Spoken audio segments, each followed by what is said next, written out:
اعوذ باللہ من الشیطان الرجیم بسم اللہ الرحمن الرحیم یوم یجمعکم لیوم الجمع ذالک یوم التغابن۔ اس سورہ کا نام سورہ تغابن ہے اور یہ ماخوذ ہے یوم التغابن سے۔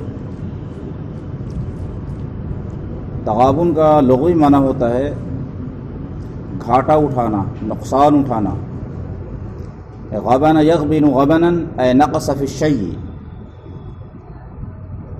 اور یہ کبھی بائع گھاٹا اٹھاتا ہے اور کبھی مشتری گھاٹا اٹھاتا ہے۔ بائع نے، بیچنے والے نے اگر اس شے کی جو قیمت ہے، اصل قیمت، اس اصل قیمت سے کم پر بیچ دیا، بہت ہی کم پر بیچ دیا، تو بائع کی طرف سے یہ تغابن ہوتا ہے۔ اور اگر مشتری نے اس کی قیمت سے زیادہ پر خرید لیا تو یہ مشتری کی طرف سے تغابن ہے۔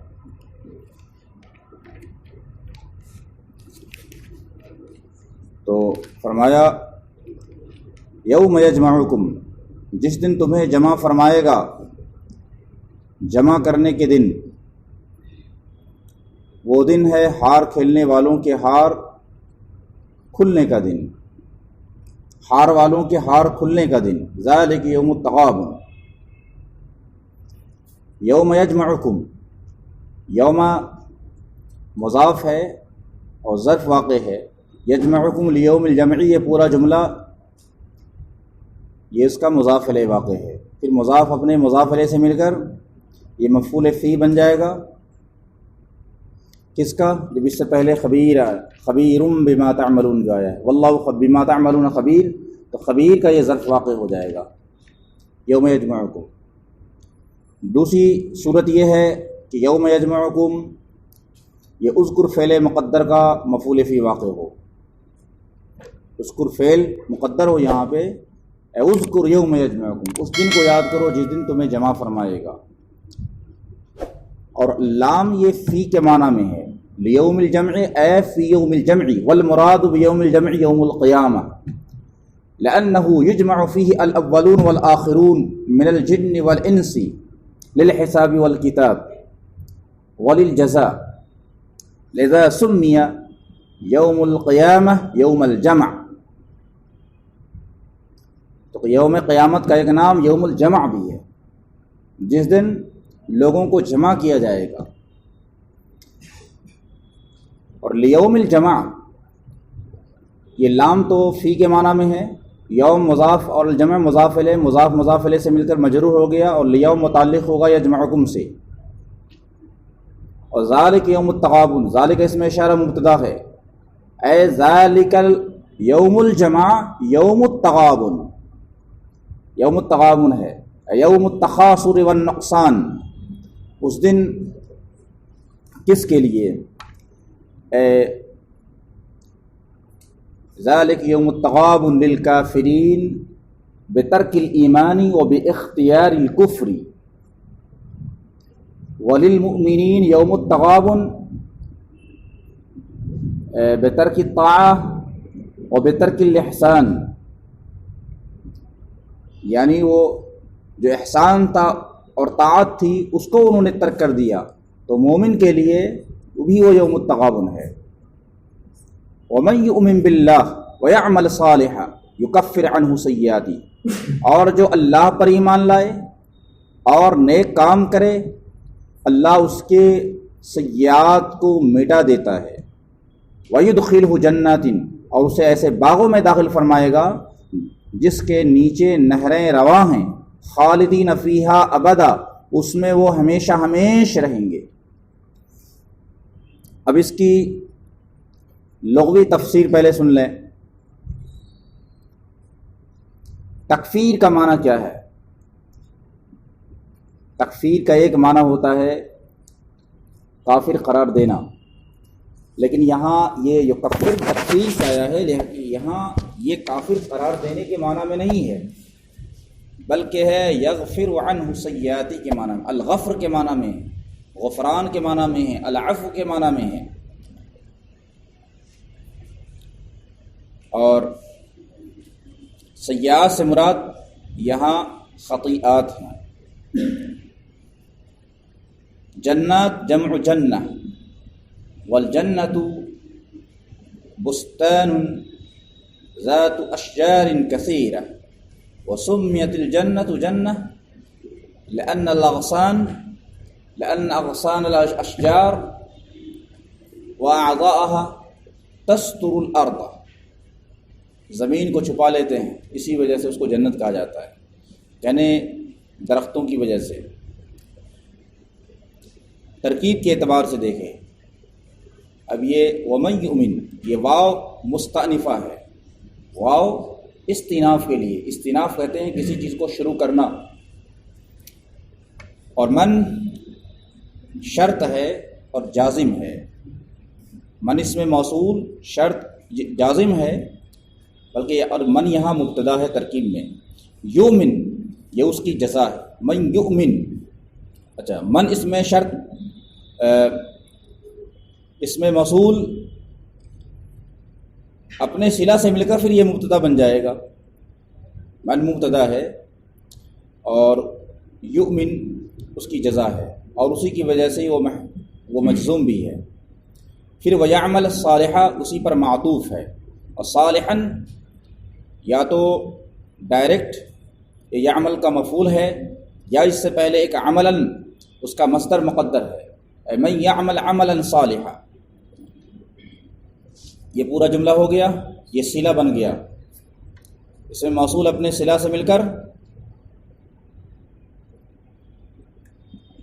مبتدا ہو گیا،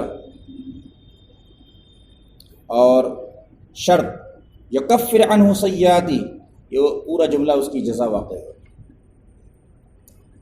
عنہ یکفر سے متعلق ہے، سیئاتی اس کا مفعول ہے، اور پھر ویدخلہ یہ معطوف ہے یکفر پر، ہا ضمیر مفعول اول ہے، جنات موصوف تجری من تحت الانہار، یہ پورا جملہ صفت، موصوف صفت سے مل کر یہ مفعول ثانی، اور خالدین یہ حال واقع ہے، کس سے حال واقع ہے؟ یہ من ضمیر سے حال واقع ہے، تو سوال یہ پیدا ہوگا کہ خالدین جمع ہے اور اس سے پہلے جمع کا ذکر ہوا نہیں، خالدین حال کونہم خالدین فیہ ابدا، یعنی جو نیک کام کرے، اللہ پر ایمان لائے، اللہ تعالیٰ اسے جنت میں داخل فرمائے گا اس حال میں کہ اس میں وہ ہمیشہ ہمیشہ رہیں گے، حال کونہم خالدین فیہ ابدا، یہ اصل ہے۔ تو اس کا جواب یہ ہے کہ من لفظ کے اعتبار سے واحد ہے لیکن معنی کے اعتبار سے جمع ہے، تو من کے لفظ کی رعایت کرتے ہوئے یؤمن واحد لایا گیا، یعمل صالحہ یہ واحد لایا گیا، لیکن من کے معنی کی رعایت کرتے ہوئے خالدین جمع استعمال کیا گیا، لہذا اس میں کوئی مذائقہ نہیں ہے۔ اور فیہا یہ متعلق ہے خالدین سے، اور ابداً یہ ظرف واقع ہے خالدین سے۔ ذالک الفوز العظیم، یہ ہے بڑی کامیابی، اے ذالک الایمان باللہ والعمل الصالح والادخال فی الجنہ،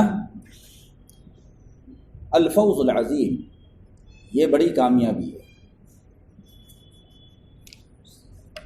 والذین کفروا وکذبوا بآیاتنا اولئک اصحاب النار خالدین فیہا وبئس المصیر۔ والذین کفروا، ومعنی الکفر، کفر کا معنی کیا ہے؟ کفر کا معنی انکار کرنا ہے، الکفر الانکار، کسی چیز کا انکار کرنا اس کو کفر کہتے ہیں۔ کافر چونکہ اپنے کفر کے سبب اللہ تعالیٰ کی وحدانیت کا انکار کر دیتے ہیں، رسول کی رسالت کا انکار کرتے ہیں اور ایمان لانے سے انکار کرتے ہیں، اسی وجہ سے انہیں کافر کہا جاتا ہے۔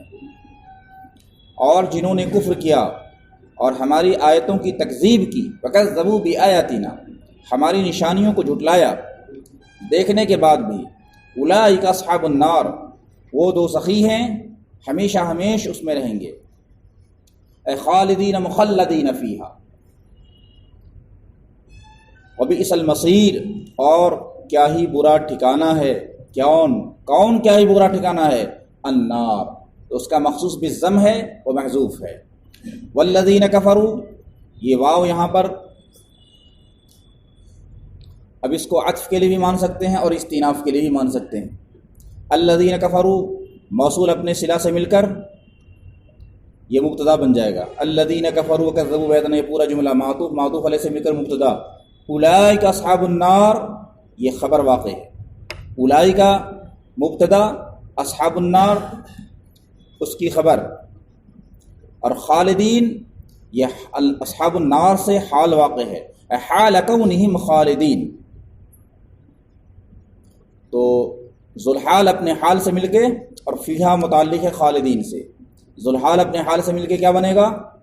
یہ خبر بن جائے گا اولئک کا. پھر اولئک مبتدا اپنے خبر سے مل کر جملہ اسمیہ خبریہ ہو کر یہ پھر خبر بنے گا والذین کفروا کا، اس مبتدا کا. وبئس المصیر، بیسا فعل ضم اور المصیر اس کا فاعل اور النار جو اس کا مخصوص بالضم ہو گیا. فعل اپنے فاعل اور مخصوص بالضم سے مل کر جملہ فعلیہ کیا بنے گا؟ یہ انشائیہ تعجبیہ بنے گا. ما اصاب من مصیبت الا باذن اللہ. اب اس کے بعد فرمایا جو بھی مصیبت پہنچی وہ اللہ کے اذن سے پہنچی. ما اصاب المصیبت، اس میں من زائدہ ہے، اصل میں ہے ما اصابت مصیبتن، اور اس کا جو مفعول ہے وہ مقدر ہے. ما اصابت مصیبتن احدا منکم، تم میں سے کسی کو بھی جو بھی مصیبت پہنچتی ہے وہ اللہ کے اذن سے ہی پہنچتی ہے. تو اللہ باذن اللہ یہ مستثنیٰ مفرغ واقع ہے. اور ما اصاب من مصیبت، من زائدہ ہے، اصل میں مصیبتن ہی فاعل واقع ہے اس کا.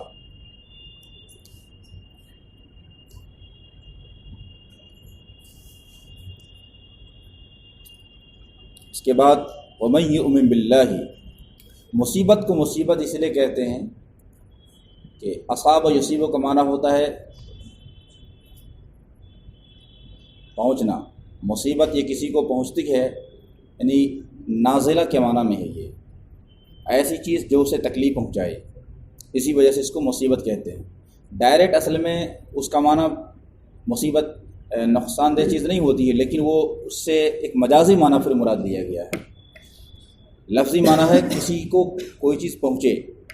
ومن یؤمن باللہ یہد قلبہ، اور جو اللہ پر ایمان لائے اللہ اس کے قلب کو راہ دیتا ہے، اس کے قلب کی رہنمائی فرماتا ہے. اور قلب سے پورے وجود انسانی مراد لیا گیا ہے. یہ بھی ہے جز بول کر کل مراد لیا جانا ہے، یہ بھی مجاز مرسل کی قبیل سے، کیونکہ قلب ہی اصل میں مصدر ہدایت ہے. اور جب قلب ہدایت یافتہ ہو جاتا ہے تو اس کا پورا وجود ہدایت یافتہ ہو جاتا ہے. یہاں من مبتدا ہے اور شرط ہے یؤمن باللہ. یہ پورا جملہ یہ جواب من یؤمن باللہ. من اس میں موصول مبتدا، یؤمن باللہ یہ پورا جملہ اس کا صلہ، اور شرط ہونے کی وجہ سے یؤمن مجزوم ہے. اور اس کے بعد یہد قلبہ، اصل میں یہدی قلبہ، اور یہ جو مجزوم ہے وہ جواب شرط کی وجہ سے یہدی.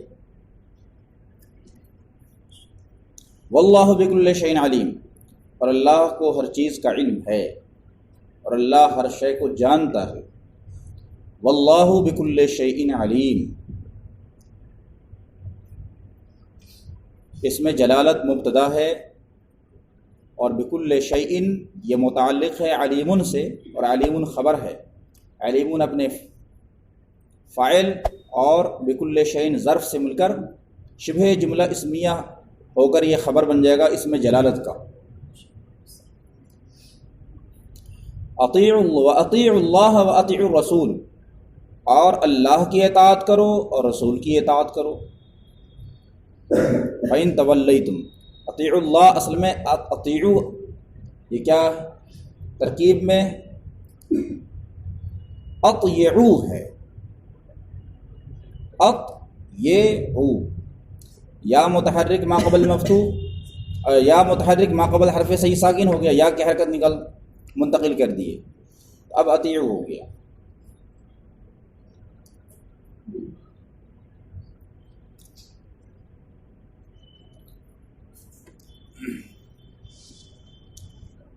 بلکہ مجھے جو یاد آ رہا ہے اس کی جو اصل ہے اطیعوا کی اطوعوا ہے، اطوعوا،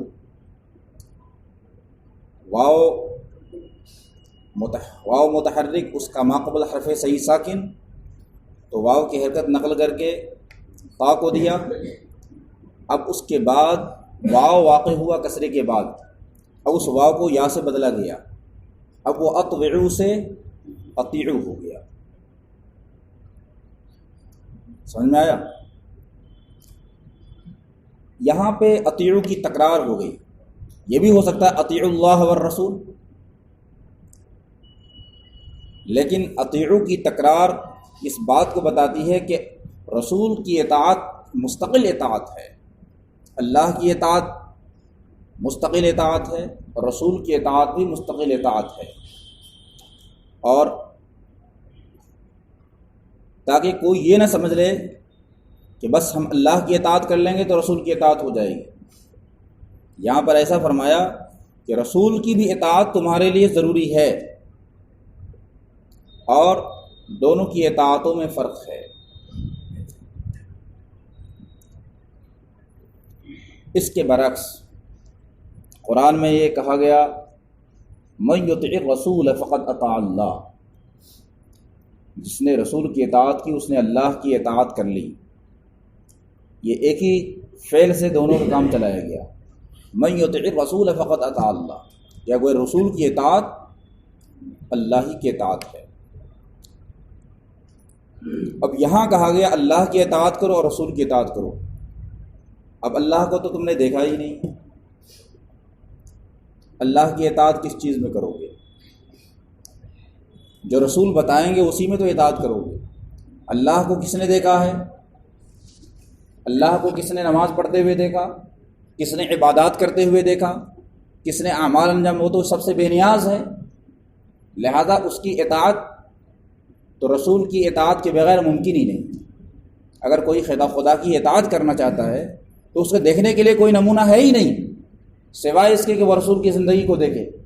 اس لیے مستقلاً سرکار کی اطاعت کے لیے لفظ اطیعوا استعمال کیا گیا، اور یہ تاکید ہے اور یہ بتانا مقصود ہے کہ رسول کی اطاعت ہی دراصل اللہ کی اطاعت ہے۔ پھر فرمایا گیا فَإِن تَوَلَّيْتُمْ فَإِنَّمَا عَلَىٰ رَسُولِنَا الْبَلَاغُ الْمُبِينُ، بس اگر تم نے روگردانی کی، تم نے اعراض کیا، ان تولیتم اے ان اعرضتم عن الاطاعہ، عن اطاعت اللہ و اطاعت رسول، فإنما، تو اب جان لو، فإن تولیتم، اب ان جو حرف شرط ہے اس کا جو جواب ہے وہ مقدر ہے، فإن تولیتم فلا بأس علی اللہ تعالی، فلا بأس علینا، ہمارے اوپر کوئی حرج نہیں، تم مت اطاعت کرو، فإنما علی رسول البلاغ، کیونکہ بے شک ہمارے رسول پر صرف واضح پیغام پہنچانا ہی ہے، تمہیں اطاعت پہ مجبور کرنا نہیں ہے، ان کا کام ہے واضح پیغام پہنچا دینا۔ تو گویا کہ فا یہ برائے فصاحت ہے، افصحت عن جواب شرط مقدر، فإن تولیتم فلا بأس علی، فإنما علی رسولنا البلاغ المبین، انما کلمہ حصر ہے، اور علی رسولنا یہ خبر مقدم ہے، البلاغ المبین مبتدا مؤخر ہے، اور جب انما کلمہ حصر جب داخل ہوتا ہے کسی جملے پر، جملہ کے اخیر میں وہ حصر کا معنی پیدا کرتا ہے، اس کا معنی ہوگا بے شک ہمارے رسول پر واضح پیغام ہی پہنچا دینا ہے، اور یہی ان پر ضروری ہے۔ علی رسولنا یہ جار مجرور سے مل کر متعلق ہوگا وجب فعل کا یا واجبن کا، اور البلاغ یہ مبتدا ہو گیا۔ اللہ لا الہ الا هو وعلی اللہ فلیتوکل المؤمنون، اللہ کے سوا کوئی معبود نہیں، اور اللہ ہی پر مومنوں کو بھروسہ کرنا چاہیے۔ اللہ مبتدا ہے، لا الہ الا ہو یہ لا نفی جنس اور فی مستثنیٰ مفرع ہو کر یہ خبر واقع ہے۔ وعلی اللہ فلیتوکل المؤمنون، اور اللہ ہی پر بھروسہ کرنا چاہیے مومنوں کو۔ علی اللہ کی تقدیم گویا کہ حصر کو بتاتی ہے. یہ بھی تو ہو سکتا ہے فلیتوکل المؤمنون علی اللہ، لیکن اس میں حصر کا معنی نہیں پایا جاتا، یعنی اللہ ہی پر بھروسہ کرنا چاہیے مومن کو.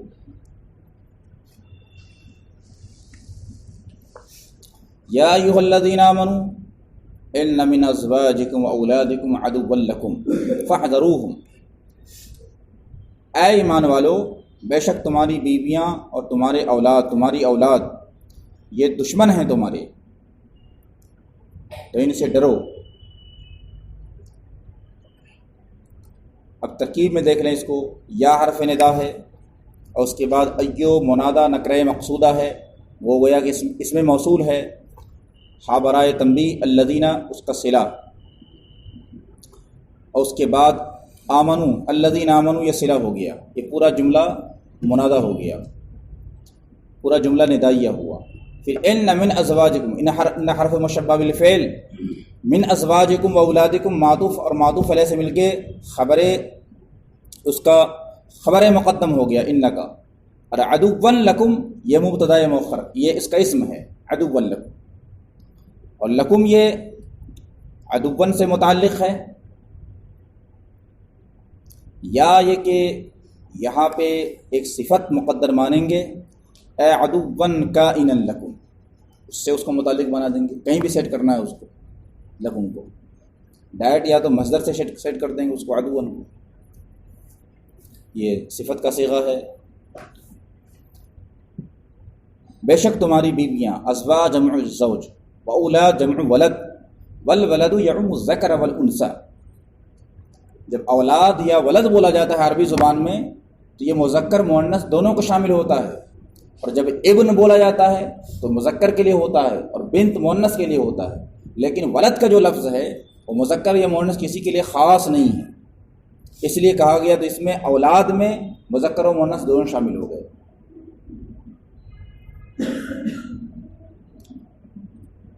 اور ان حرف مشبہ بالفعل اپنے اسم و خبر سے مل کر جملہ اسمیہ خبریہ ہوا. ان من ازواجکم و اولادکم عدوا لکم، بے شک تمہاری بیویاں، تمہاری اولاد تمہارے دشمن ہیں. اب کیا کریں؟ دشمن ہے تو کیا ہوا؟ اذا علمتم ان ازواجکم و اولادکم عدوا لکم واردتم بیان ذلک، جب تمہیں یہ معلوم ہو گیا کہ تمہاری بیویاں، تمہاری اولاد تمہارے دشمن ہیں، اور تم اس کے بیان کو اگر تم چاہتے ہو کہ اس کے بعد ہم کیا کریں جب دشمن ہیں، تو فا برائے فساد استعمال کیا. فاحذروہم، تو اب ان سے ڈرو. فا فساد کا مطلب ہوتا ہے افصحت عن جواب شرط مقدر، ایک شرط مقدر کا جواب واقع ہے یہ. اور شرط مقدر کیا ہے؟ اذا علمتم ان ازواجکم اولادکم عدوا لکم واردتم بیان ذلک فاقول لکم فاحذروا. اب میں تم سے کہتا ہوں کہ تم سے بچو. فاحذروا من حذر یحذر، ان کی محبت میں گرفتار ہونے سے اور ان کی محبت میں گرفتار ہو کر اللہ کی اطاعت سے انحراف کرنے سے بچو. اصل میں یہ پوری آیت جو نازل ہوئی ہے وہ مکہ میں رہنے والے ان مسلمانوں کے حق میں جنہیں ہجرت کا حکم ہو چکا تھا، اس کے باوجود انہوں نے ہجرت نہیں کی. اور جب وہ ہجرت کرنا چاہتے تھے مدینہ تو ان کی بیویاں، ان کے بچے ان سے کہتے تھے کہ آپ ہمیں کس کے حوالے چھوڑ کے ہجرت کرنے جا رہے ہیں اور ہم لوگ کیسے رہیں گے. تو ان کی محبت میں وہ غالب آ کر ہجرت نہیں کرتے. یہاں تک کہ جب وہ بعد میں ہجرت کر کے آئے تب دیکھا کہ اہل مدینہ میں جو پہلے ہجرت کر کے آ چکے ہیں ہم سے پہلے، فقیہ، وہ لوگ دین میں فقیہ ہو گئے اور ان کو زیادہ معلومات ہو گئی ہے ہم سے. فَهَمُّوا أَن يُعَاقِبُوهُ، پھر ان لوگوں نے ان کو سزا دینے کا ارادہ کیا کہ اب اپنی بیویوں کو اور بچوں کو پھر سزا دیتے ہیں. ان کی وجہ سے ہماری ہجرت مؤخر ہوئی اور ہم دین میں فقیہ ہونے سے رہ گئے. تو اللہ تعالیٰ نے فرمایا وَإِن تَعْفُوا وَتَصْفَحُوا، اور اگر تم انہیں معاف کر دو، درگزر سے کام لو اور بخش دو تو اللہ بے شک اللہ بہت زیادہ بخشنے والا، رحم فرمانے والا. یعنی ان سے غلطیاں تو ہوئی لیکن ان کو تم معاف کر دو. وَإِن تَعْفُوا وَتَصْفَحُوا وَتَغْفِرُوا فَإِنَّ اللَّهَ غَفُورٌ رَحِيمٌ. ان شرط ہے اسی وجہ سے تعفو کا جو نون ہے وہ جزم کی وجہ وہ حذف کر دیا گیا ہے نور اعرابی، اور اس کے بعد واو مجزوم ہے، وتصفعوا بھی ہے، وتغفروا بھی اس پر عطف ہے، فإن اللہ غفور رحیم یہ اس کی جزا واقع ہے۔ پھر اس کے بعد فرمایا انما اموالکم واولادکم فتنہ، بے شک تمہارے مال اور تمہاری اولاد فتنہ ہے، فتنۃ لکم، فتنہ کا معنی کیا ہے؟ امتحان و اختبار، فتنہ یعنی آزمائش ہے۔ لأن الاولاد والاموال تفتن الناس فی الفتن، لوگوں کو امتحان میں ڈال دیتے ہیں سب، اور اس کی وجہ سے اللہ کی طاعت میں کمی آ جاتی ہے، ان کی محبت میں گرفتار ہو جاتا ہے، اور کبھی کبھی معصیت میں مبتلا ہو جاتا ہے۔ اس لیے کہا گیا بے شک تمہارے مال اور تمہاری اولاد فتنہ ہی ہے، آزمائش ہی ہے۔ انما ادات حصر ہے، اور اس کے بعد اموالکم و اولادکم یہ مبتدا واقع ہے، فتنۃ خبر ہے۔ واللہ عندہ اجر عظیم، اور اللہ ہی کے نزدیک بڑا ثواب ہے، اجر ہے۔ اس میں جلالت مبتدا واقع ہے، اور عندہ خبر مقدم ہے، اور اجر عظیم مبتدا مؤخر ہے۔ اجر عظیم ثابت عندہ، اور پھر یہ مبتدا مؤخر اپنے خبر مقدم سے مل کر جملہ اسمیہ خبریہ ہو کر اس میں جلالت کی خبر بن جائے گا۔ اب یہ پورا جملہ آگے کہا گیا فاتقوا اللہ ما استطعتم واسمعوا واطیعوا وانفقوا خیرا لانفسکم، یعنی جب تم نے جان لیا کہ تمہاری اولاد اور تمہارے مال فتنہ ہیں تو اب کیا کرنا ہے تمہیں؟ واردتم بیان ذالک، یہاں بھی فا برائے فساد، فا برائے فساد کا معنی ابھی تک آپ لوگوں نے شاید سمجھا نہیں تھا۔ ہمیشہ وہ شرط مقدر کا جواب واقع ہوتا ہے، اور اس سے پہلے ایک جملہ شرطیہ مقدر ہوتا ہے۔ ایسے نہیں کہ فا برائے فساد کہیں بھی آ گیا، وہاں پہ وہ محل ہونا چاہیے۔ اب یہاں فا برائے فصاحت ہے، فاتقوا اللہ میں عطف کے لیے نہیں ہے۔ اذا علمتم ان اموالکم واولادکم فتنہ واردتم بیان ذلک فاقول لکم فاتقوا اللہ ما استطعتم، یہ مطلب۔ اب تم چاہتے ہو کہ اس پر ہم کچھ وضاحت پیش کریں کہ مال اولاد فتنے ہیں، تو اللہ سے ڈرو۔ اب فاتقوا اللہ ما استطعتم، جہاں تک تم سے ہو سکے، تو ما مصدریہ ہے، اور استطعتم اس ما مصدریہ کا صلہ واقع ہے، تو فاتقوا اللہ میں فا برائے فصاحت، اتقوا فعل، اس میں واو ضمیر اس کا فاعل ہو گیا، اس میں جلالت مفعول، اور ما مصدریہ اس میں اتقوا میں انتم ضمیر پوشیدہ اس کا نکلے گا، وہ فاعل ہوا۔ اس میں جلالت مفعول اول، ما مصدریہ، اور استطعتم فعل اپنے فاعل سے مل کر اس کا صلہ ہو جائے گا ما مصدریہ کا، اور ما مصدریہ اپنے صلہ سے مل کر پھر اس مقام پر یہ مفعول واقع ہو جائے گا، اور یہ معنی ہوگا فاتقوا اللہ استطاعکم وجہدکم، اللہ سے ڈرو جتنی استطاعت کے مطابق، اپنی کوشش طاقت کے مطابق۔ اتقوا اللہ، اور اس استطاعت سے پہلے بھی ایک قدر مقدر مانا جائے گا، فاتقوا اللہ قدر استطاعتکم وجہدکم۔ اب اتنے محذوفات نکالنے کے بعد اب پورا جملہ سیٹ ہو جاتا ہے یہاں پر۔ واسمعوا واطیعوا، اور سنو، اور سننے کے بعد کیا ہے؟ اطاعت کرو۔ وانفقوا فی سبیل اللہ، اور اللہ کے راہ میں خرچ کرو۔ خیرا لانفسکم، یہ تمہارے لیے بہتر ہے، خیرا لانفسکم، اپنے بھلائی کے لیے۔ تو خیر اصل میں کیا واقع ہے یہاں پر؟ وانفقوا خیرا لہ، اور خیر منصوب کس بنیاد پر ہے؟ یہاں تو کوئی عامل نظر ہی نہیں رہا، عامل نظر نہیں آ رہا، پھر خیر منصوب کیا ہے؟ دراصل میں خیر یہ مفعول، یہ خبر واقع ہے یکن فعل مقدر کا، انفقوا خیر یکن خیرا لانفسکم، تو انفقوا کی جو جزا ہے وہ ایک فعل مقدر ہے۔ انفقوا فعل امر ہے، فعل امر کی ایک جو جزا ہے مقدر ہے، انفقوا یکن خیرا لکم، تم خرچ کرو، وہ خرچ کرنا ہے، یکون ذالک الانفاق خیرا لکم، یہ تمہارے لیے بہتر ہوگا۔ دوسری صورت یہ کہ یہ خیر کو انفقوا کا فعل بنا دیں، انفقوا انفاقا خیرا لکم، یا اس کو امام سیبویہ کے مذہب پر ایک فعل مقدر کا مفعول بھی بنا دیں، وَأْتُوا خَيْرًا لِأَنفُسِكُمْ، اپنے لیے ایک فعل خیر انجام دو، یہ ہو جائے گا۔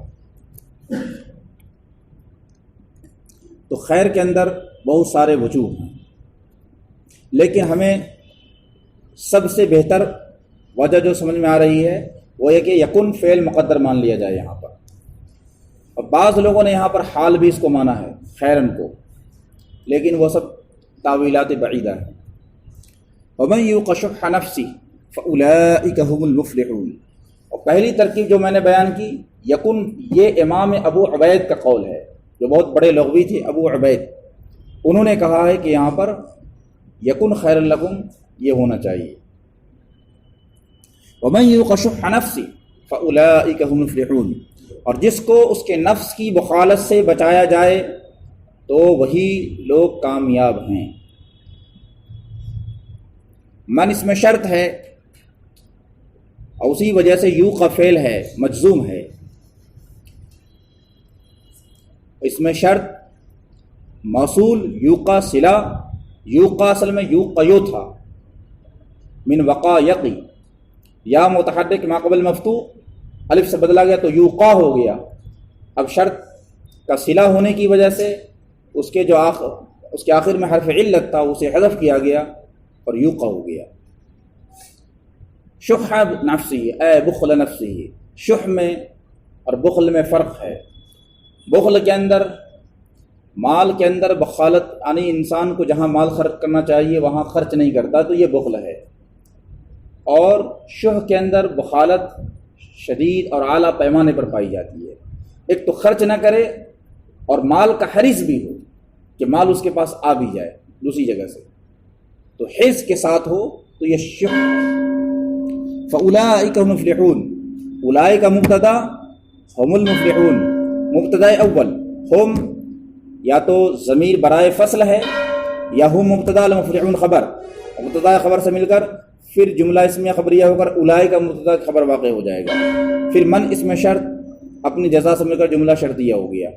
اب دیکھو آگے، ان تقرضوا اللہ قرضا حسنا یضاعف لکم، اگر تم اللہ کو قرض حسن دو تو وہ تمہارے لیے تمہیں بڑھا کر دے گا، ویغفر لکم، اور تمہارے گناہ کو بخش دے گا۔ یضاعف لکم، تمہیں وہ دونا کر کے دے گا۔ اضاعف، یضاعف، اضاعتاً کا معنی ہوتا ہے اس کو ڈبل کرنا، دوگنا کر دینا۔ اور قرض کا لغوی معنی کیا ہے؟ القرض هو القطع، قرض کا لغوی معنی کاٹنا ہے۔ اسی وجہ سے مقراض کو مقراض کہتے ہیں، قینچی کو، لأنه يقطع الثياب، اس لیے کپڑے کو کاٹتا ہے، اسی وجہ سے اس کو مقراض کہتے ہیں۔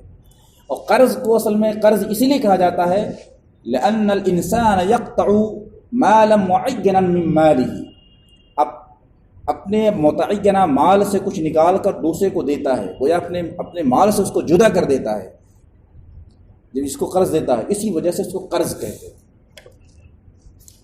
اگر تم اللہ کو قرض حسن دو، قرض حسن سے مراد یہاں پر صدقہ ہے، اور صدقہ کو قرض حسن سے تعبیر کرنا، کیونکہ آپ کا جب اس وجہ سے ہے کہ جب آپ کسی کو قرض دیتے ہو تو وہ آپ کو دوبارہ واپس کرتا ہے، اور اسی شرط پر آپ دیتے ہیں کہ دوبارہ وہ ہمیں مل جائے گا۔ اور ایسے اگر آپ صدقہ کر دو تو دوبارہ ملنے کی تو امید نہیں ہوتی ہے اس کے اندر۔ تو اللہ تعالیٰ اس کو صدقے سے تعبیر نہیں فرما رہا، قرض سے تعبیر فرما کہ کیونکہ اس کی جزا کا ملنا یقینی ہے، یہ دے گا ہی، اسی وجہ سے قرض سے تعبیر ہوئی اس کی۔ واللہ شکور حلیم، اور اللہ تعالیٰ جزا دینے والا ہے، علم والا ہے۔ شکور صیغہ مبالغہ ہے، حلیم بھی صیغہ مبالغہ ہے۔ عالم الغیب والشہادہ،